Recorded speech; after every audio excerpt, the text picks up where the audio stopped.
Hello, everybody. Happy New Year. Welcome to 2026.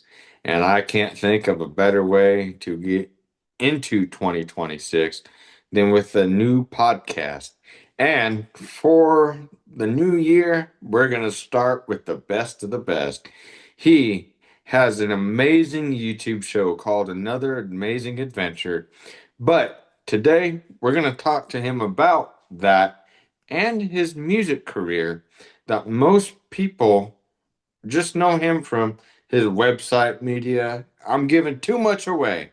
So I'm going to stop talking and introduce our great guest. He is the incredibly talented and my dear friend, and I get a kick out of it every time it comes on the show. Please give it up for the not so boring Kyle Boring. I'm here. I made it again. Hey, How's buddy. it going, Cadence? Good to see you, man.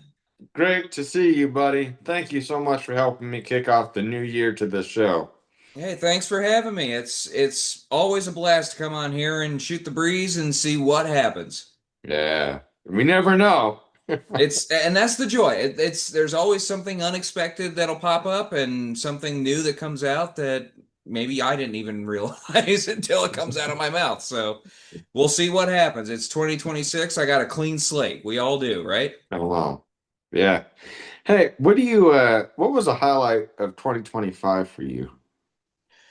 Uh, well, being entirely selfish, the new Superman movie came out in the summer of 2025, and it's got a personal connection for me because I got to be an extra in it. So when you see there's a big shot at the dead center of the movie, the exact midpoint that shows the Hall of Justice, that's a real building in Cincinnati, that's Union Terminal.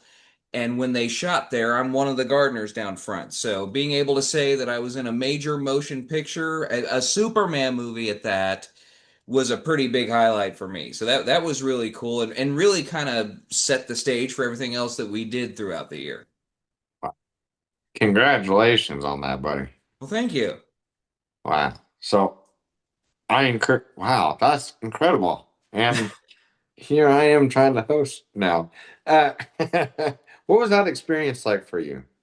The the filming was really cool, and it's for the amount of work that went into it, what you actually see on screen is about maybe a second and a half. It's just a little establishing shot, and the only way that you can even see that I'm there is if you've got a really, really high definition 4K TV screen with a microscope zoomed in, because you'd never recognize that's me there. I know it's me, so that's the cool part, but the filming for it took place in 2024 in the heat of summer, and it was really interesting to see because most of what they were doing was just an establishing shot. It's just the camera looking at the building, but they're bringing drones up and getting these shots over here. They're moving cameras around. Everybody's moving around.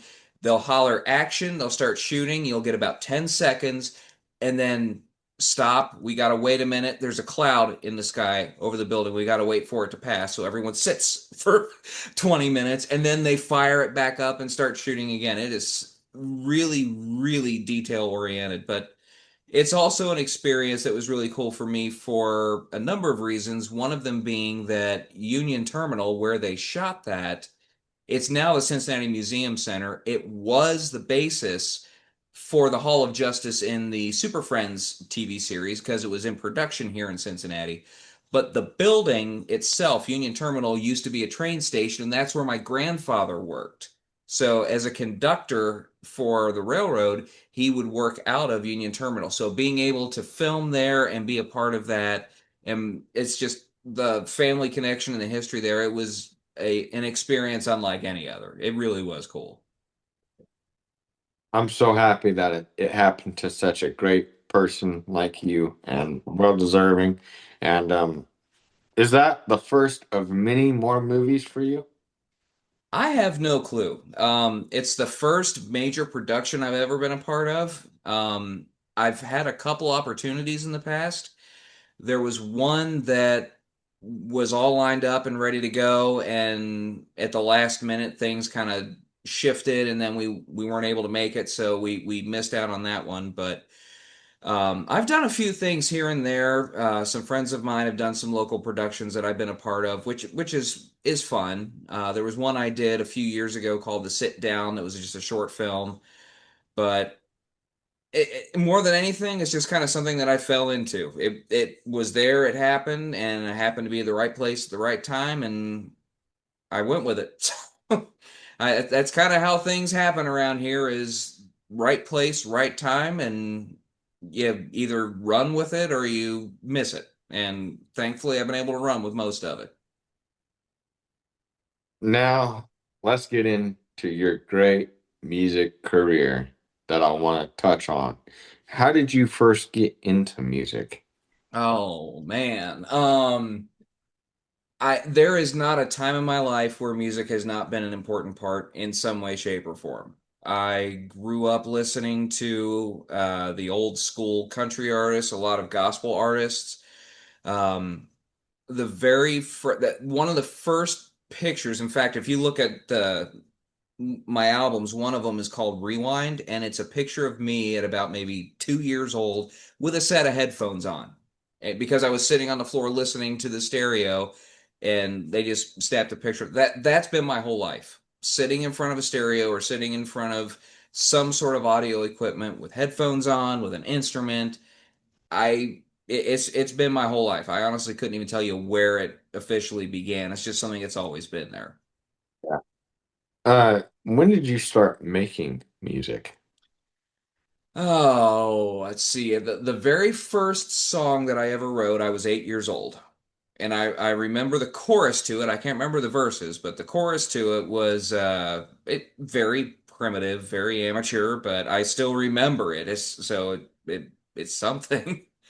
Um, First started experimenting with recording was probably around that same time. My dad had a stereo. It was an old Radio Shack Realistic brand stereo that had a microphone input on it.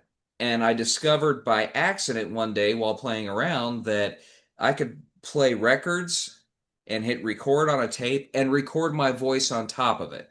So that was my first experience with any kind of music recording. But even before that, my dad went out and bought me a little cassette recorder, a little tape recorder. It was about yay big, one of those classic dictation machines, and a box of blank tapes, and said, "Here, start playing with this. See what you can come up with." And 5, 6 years old, I'm sitting there making my own recordings, just seeing what I could do. And it wasn't just, oh, I can make noise into a tape recorder. It's what happens if I put the microphone here? What happens if I put the machine here and I stand over here, what kind of sound does that get? So that's really where the whole production aspect came from, was learning that doing different things different ways with the equipment gives you different results. And that's kind of shuffled in the back of my head and stayed there throughout my whole life. And I still go back to some of that even today when I'm recording. Take us back to 2002, your debut Christmas record. Okay, I heard before we, little tidbit, before we went recording that this was not your first album. This is actually your second album, but it's your debut album digitally, correct? Yes, that is correct. And the very first album, and even then it was more of an EP, it was only 6 songs, was in 2002. And I had done some recording before that. I think I had probably recorded a number of songs that just never saw the light of day. And I was working at the time for a Christian bookstore, and they had local artists in the store, and I was over the music department. So I said, you know what?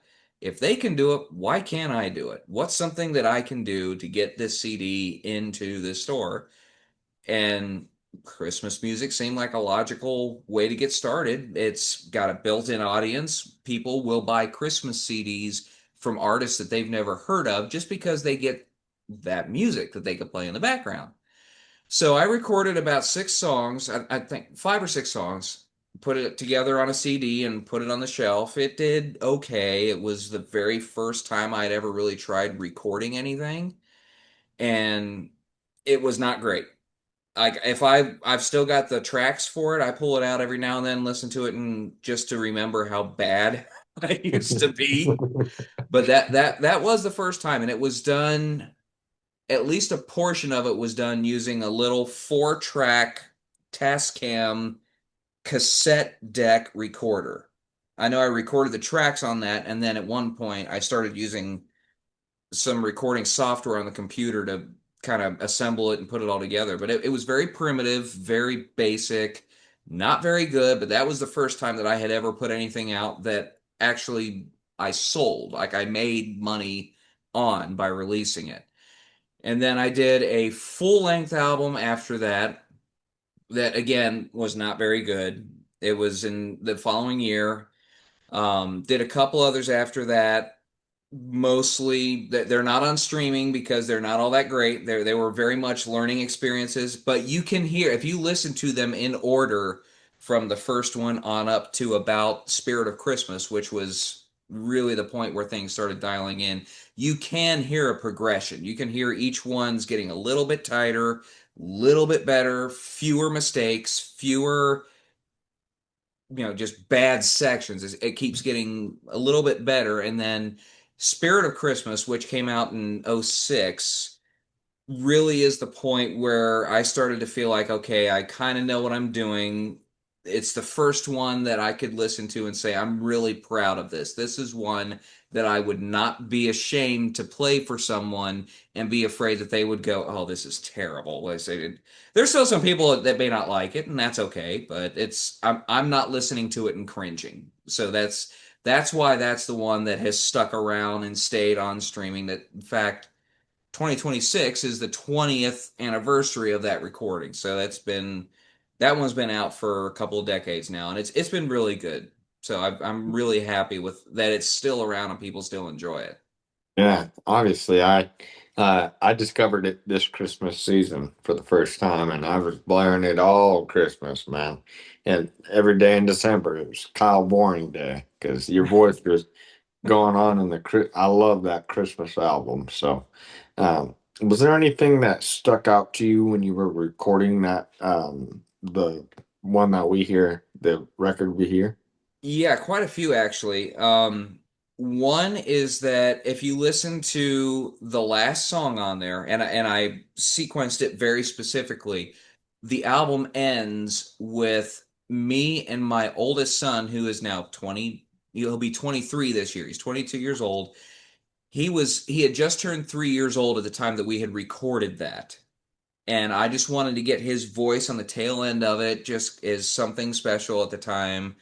And that's my son Blake that you hear at the end of that album. That was really, really special to have him on there. Um, Silent Night was a collaboration between me and one of my really good friends. His name is Nick Giese. He's a phenomenal guitar player, one of the best guitar players I've ever seen. He's toured with Dallas Moore, David Allan Coe, Waylon Jennings' grandson. He's done a lot of work with a lot of different artists. He's the one that's playing the guitar on that one. We just went over to his house, went into his studio, and he hit record. I did a scratch vocal. He finished it all up for me and gave it back to me and said, "Here you go." It turned out exactly the way I wanted it. So having him collaborate on that was really cool as well. And another collaboration on that. Most of what is on that record is me. I'm playing probably about 90 to 95% of the instruments on there. But there are some things that I know my limitations on. One of them is orchestration. So when you hear I Have Seen the Light, I really wanted a big orchestration sound on that.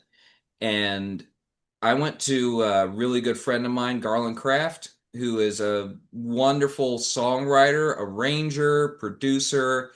He's worked with the Oaks. He's worked with T. Graham Brown, the Bellamy Brothers. He's worked with all kinds of different people.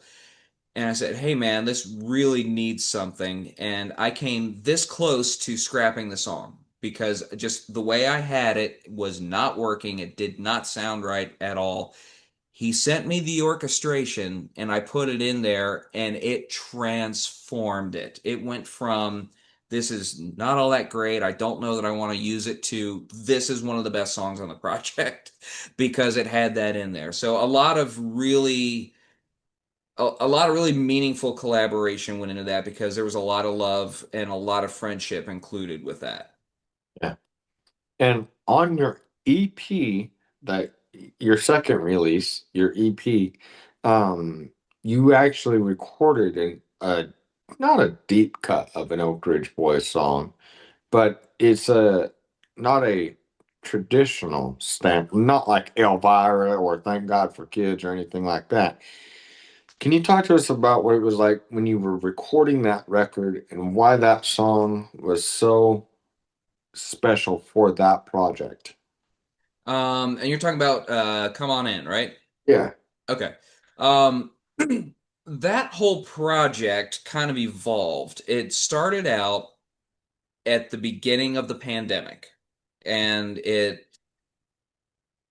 pretty much that spring everything shut down, everyone went home, and nobody really knew what to do. If you even if you were working full time, you were home working from home.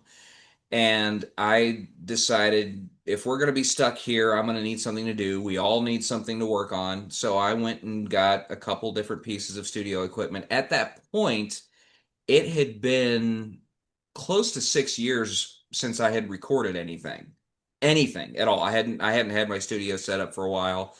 And I said, you know what? This is a perfect time to put my studio back together and start seeing whether or not I could still do this.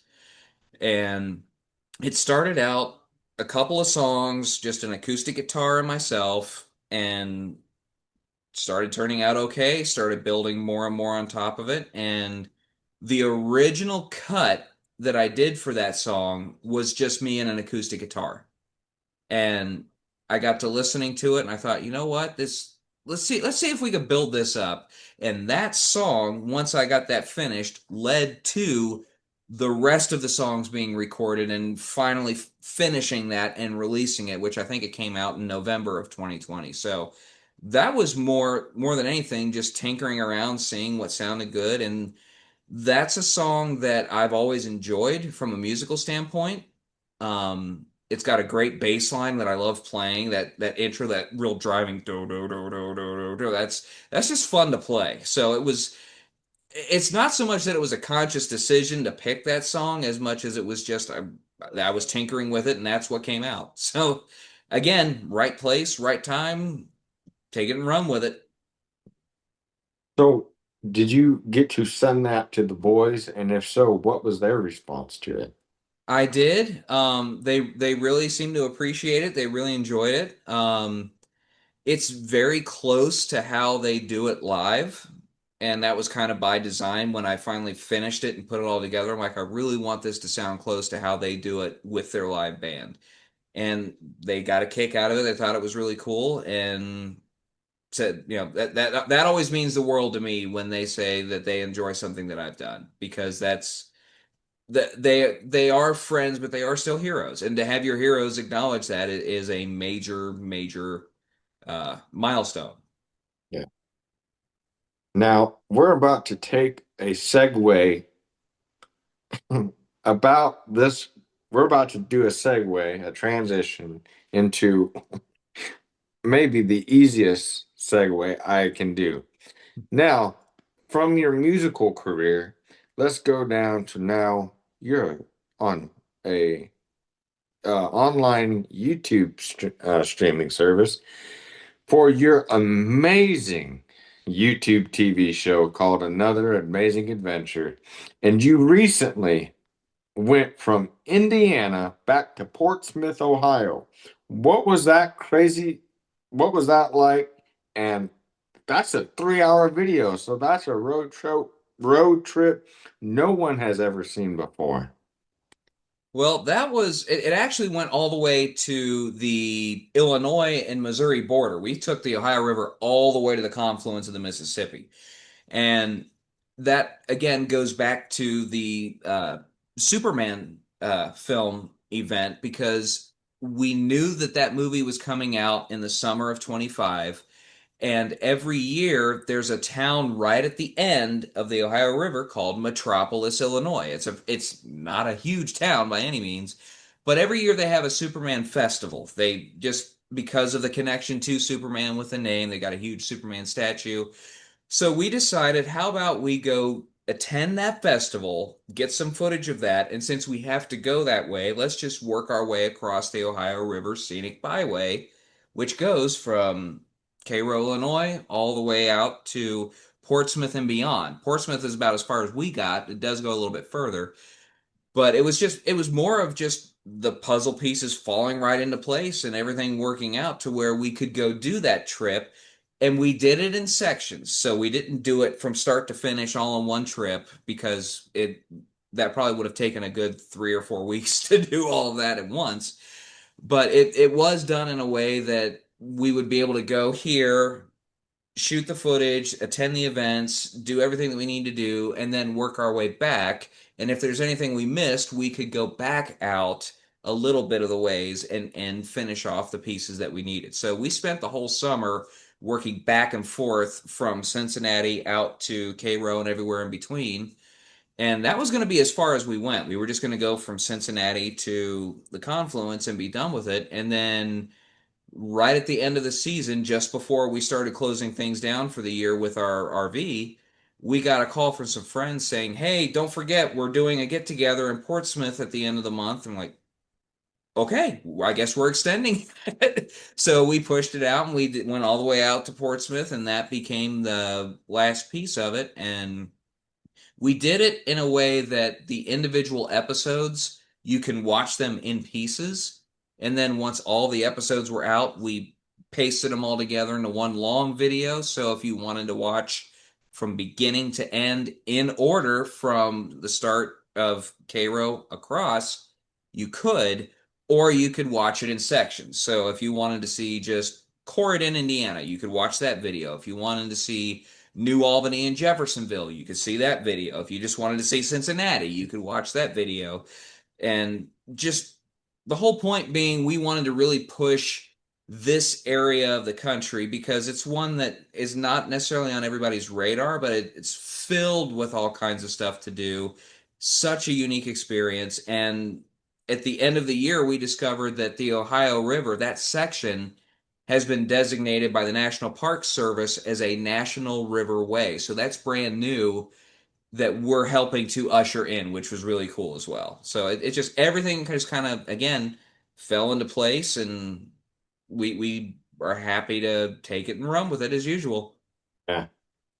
What has the show, since the show's taken off in 2025, what has not only the success meant to you, but what are some opportunities that you get to endure in 2026? Well, we had started the show originally, I think, going as far back as late 2021. I think the first videos came out right around middle to end of 21, but we hadn't really put a whole lot of effort into it. I mean, we were trying to do something with it, but we never really got a rhythm down until this past year. And starting in January of 25, we committed ourselves to one long form video per week. So we did a brand new episode every single week throughout 2025. So there's been one or two I think that didn't quite make it out on time, but we still that's close to 50 videos for the year, not counting holidays.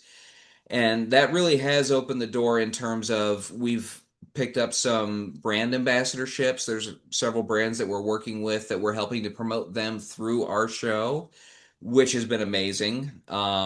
We've had some opportunities that we otherwise wouldn't have had as influencers, as just being video producers. There are places that they will reach out to these influencers and say, "Hey, we'd love for you guys to come and see this place. We'd love for you to be able to do this in exchange for doing a video about what it is that you're doing." One of those was Hershey Park. We went to Hershey, Pennsylvania.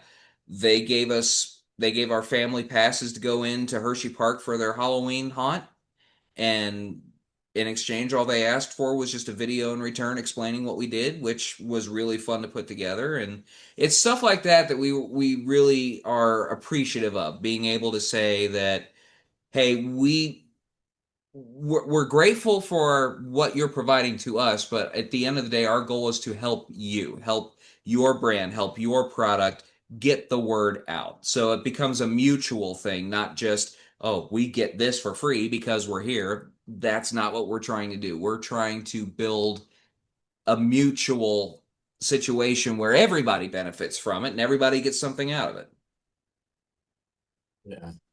Wow. I'm really looking forward to what 2026 has in store for you. Is there a destination that you guys hope to take the channel to in 2026? We are aiming for, well, with 2026 right now, is the big thing is America's 250th birthday. So we're definitely going to be a part of that. We're going to be celebrating that. In fact, the next episodes that are coming out on our channel starting next week will be kicking that off from Washington, D.C. So that's going to be the big introduction, is what better way to start celebrating America's 250th than in our nation's capital. So that's going to be really cool. But one of the things that we're really looking forward to, and still trying to work out some of the logistics on, but we're hoping to do a trip that includes Route 66, because that's also the 100th anniversary of the opening of Route 66. So there's a dual anniversary celebration there. And we're going to do our best to try to make sure that both of those get fully covered on our channel and see where it takes us. I can't wait. Now, we have talked music, we have talked TV shows, but we have also hit on a group that is very close to both of us, the Oak Ridge Boys. And you are there. Are you still their website designer? Mm-hmm. So you've so when you go to oakridgeboys.com, which I suggest you guys go do and go click on the tour, go see it when they're coming to town, because you don't want the chance to miss the Oak Ridge Boys. But when you go on to the oakridgeboys.com, you see Kyle and his work. And what does that mean to be ambassadors for the Oak Ridge Boys in that level? It's a very much a full circle moment, because what really got me started in even tinkering around with anything website related was I was about maybe 13 years old, still in junior high, and it was the very beginning of the internet. Web pages were just something that most companies didn't even really think about at the time. And I started tinkering around with a website. It was a fan site for the Oak Ridge Boys. And at the time, oakridgeboys.com did not exist yet. So the fan pages were all that existed. And right about the time that my fan page started, there were, I think, two or three others that were running at the time. We all the webmasters knew each other. We all kind of traded info back and forth and stuff like that. But it's still to me a little bit surreal that something that I started with as just tinkering around as a hobby not only turned into my quote unquote day job, my full-time career as a web developer, but it worked its way back around to where, when the opportunity presented itself that they were looking to make a couple changes and make a couple updates, that again, right place, right time. Say, hey guys, if you're looking for something, I'm more than happy to help you out. They said, well, let's see what you got, and they were happy with it, and that was kind of how it came about. It was just, hey, here I am. If you need my services, they said, sure, let's give it a shot. And for a group that has been around as long as they have, they are very surprisingly easy to work with in that aspect, because it means a lot to me because they have a lot of trust. If they are working with someone, it's because they trust you. They know that you can do what you need to do. And that means a lot to me because they basically said, here's our domain. You do you. Let us know when it's ready. If there's anything that we don't like, we'll let you know. To this day, I have not heard a single complaint about anything that's been done in terms of their website. So I must be doing something right, or something so catastrophically wrong that they don't want to admit it. But it's just it is it's been great. There are still times where I sit there and go, how am I able to do this after all these years? But it's just the only way to explain it is just it's a full circle moment. It's like it's something that was ordained to happen at some point, regardless. And one of the members of the Oak Ridge Boys is the great and talented Joe Bonzel. And Joe was an incredible writer. I mean, he wrote some of the best books from Molly the Cat to On the Road with the Oak Ridge Boys to G.I. Joe and Lily. Is there a book that you have of Joe's that when you read it, it just completely maybe helped you out with, like, if you were writing for a project, maybe finish up like a song, or what has, when you read Joe's books, what do they mean to you? They mean a lot more now. I'll definitely say that. Because since he's passed away, it's nice to be able to go back and read some of them now. And in my head, I'm hearing his voice as I'm Mhm. reading it because it's just he was the one that really from day one brought me into their circle. He saw something in a skinny little kid that knew all of their songs better than they did themselves, and really took me under his wing. So it I can't really say that there's any one book or any one passage in particular, so much as his collective work as a whole. And part of what I do from the website standpoint is when I'm writing something for their social media or a news article or something like that, it's never just me. There's always someone else that is reviewing it, checking it. And that's fine. It's a very collaborative environment, which is great. But whenever I'm taking that approach, the very first thing I think is if Joe were writing this, if Joe were saying this, what would it sound like? And Yeah. that's really the approach that I take to it. And when it comes, he was very, very active on their Twitter account. Everything that was Oak Ridge Boys related was usually him. And I've tried to keep that consistent, that overall voice, for lack of a better term, trying to keep that consistent with what he had established for so many years. And I hope I'm doing a good enough job that it's not obvious that it's not somebody else doing it. But yeah, his work overall, more than anything, I think it was more an inspiration to be able to say you don't have to just do one thing.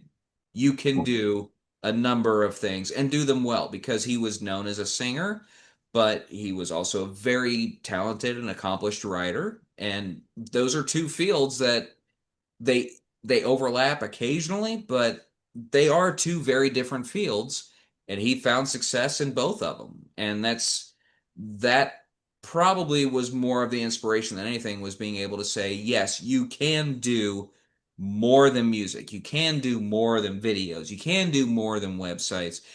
And you can overlap them, you can make them work together, but it's also good to have a wide spectrum of skills or capabilities and be able to do them reasonably well. Yeah.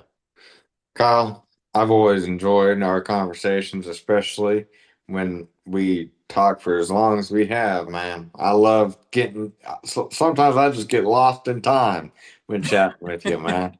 And so I don't want to keep you any much more longer than I already have, but I do want to say thank you so much yet again for helping us kick off the new year on the podcast. And I've got one more question for you. Where can people go and keep up with you? Best place to go is anotheramazingadventure.com. You can also go to kyleboring.com, but it's just going to bounce you back over to another amazing adventure anyway.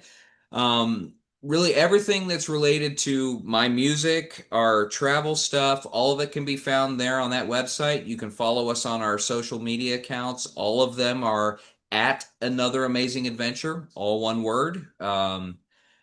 Be sure to pop in, give us a follow, give us a subscribe, say hello, leave a comment. We're always interacting with people on there, always getting to know new folks, and yeah, it's that's the best way to find anything related to me, my family, my music, our videos, pretty much anything. It's just anotheraमाzingadventure.com. There you go. And I know I say this every time we talk, but may 2026 be the year you get up here. You know what? We're working on it. That is the Pacific Coast, Pacific Northwest is on our bucket list. We are trying desperately to get up there, and we will get there sooner or later. We're working on it. Problem is, Route 66 doesn't go that way. It goes Yeah, down the other way. yeah, So it goes down the other way. might be a little bit, but we'll get there eventually. We'll get there and hang out. We'll do a podcast in person. There you go. A live stream There you go. where it actually works. Yeah, and then we'll put them on both channels. That way people can watch it on all of it and double our exposure, right? There you go. There you go. Well, ma'am, I've enjoyed my time as always, and congratulations on everything big happening for you in 2025 and continued on into 2026. And you always have a spot here to come and chat anytime you would like, buddy. Thank you so much. Well, I appreciate you, Caden. As always, it's great to come on here and chat with you. Any excuse we got to just chill and chat, I'm up for it. So anytime you want to talk, you know where to find me. I'll be happy to hop on here and we'll see what else we can come up with, what kind of trouble we can get into. That's right. Hey, one last question as we go into 2026. What are you most excited for and looking forward to going into the new year? You know what? That's a little bit of a tricky question, and I'm going to throw you a slight curveball and say I am not looking forward to anything in particular so much as I am resigned to the fact that what's going to happen is going to happen, and I'm just going to make the best of it as it comes along. There's everyone's got goals, everyone's got resolutions. We've got our own bucket list that we're working on, but there comes a certain point where you just don't have control over some things, and that makes some people stress out, other people thrive in that. I'm just of the mindset of I'm going to do the best that I can with what comes along our way. If we can make some things work, great. If not, then we'll make lemonade with what we got. Wow, I couldn't say it any better. And with that, Happy New Year to the KGC show and the amazing Another Adventure. And please subscribe to Another Amazing Adventure and just watch all of the fun, interactive craziness that happens down on that channel. And hopefully your support brings them up this way. And we can't wait to chat with Kyle. And hopefully the next time we chat, we'll get your lovely wife, Miss Emily, on the show and Yeah, get. we'll bring her on as well. Today was we're still trying to get cleaned up and all that from Christmas, so she's a little preoccupied at the moment. But yeah, we'll get her on here. We'll have some more fun. There you go. Let her have her KGC show debut. There you go, man. Yeah. Well, we love you guys. Happy New Year. And thank you for a great 2025. And we are looking forward and we can't wait to live out the best way we can, just being ourselves into 2026. And we hope that you guys will come back and enjoy some more podcasts and some more amazing and other adventures this year. Love you guys, and we'll see you real soon on the KGC show. Kyle Boring, everybody. See you, everybody. Happy New Year. Happy New Year.